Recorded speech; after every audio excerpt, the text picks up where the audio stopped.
Türkmençay müqaviləsi 1828-ci il fevralın 10-da 1-ci Nikolay ilə Fətəli Şah Qacar arasında bağlanan Türkmençay müqaviləsinə əsasən Azərbaycan ərazisi Araz çayı sərhəd olmaqla şimal və cənub hissələrinə bölündü.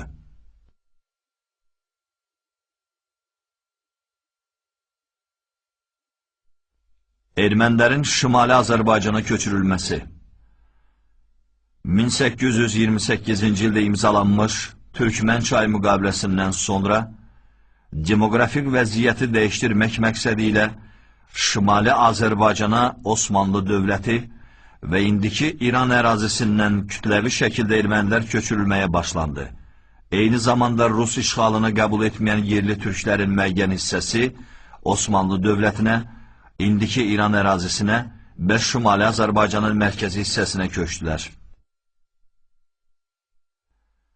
Dərbəndin itirilməsi 1840-cı il islahatından sonra Şimali Azərbaycanın 7000 kvadrat kilometrlik ərazisi Dağıstan vilayətinə birləşdirildi.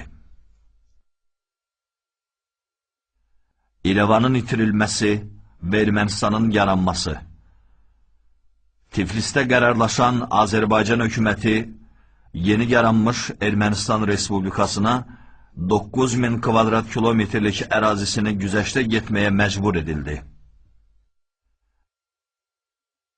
Borçalı, Qarayazı və Zəngəzurun itirilməsi Azərbaycan Demokratik Respublikası Sovet Rusiyası tərəfindən işğal edildikdən sonra Borçalı, Qarayazı və Zəngəzur kimi bölgələrimiz Ermənistan və Gürcüstana birləşdirildi.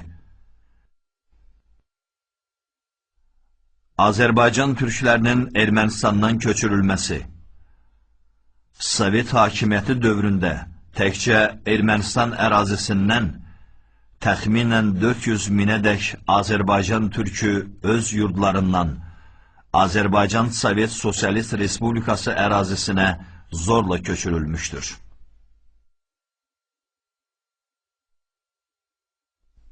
Qarabağ və ətraf rayonların işğalı 1992-ci ildən sonra işğal olunmuş ərazilərimiz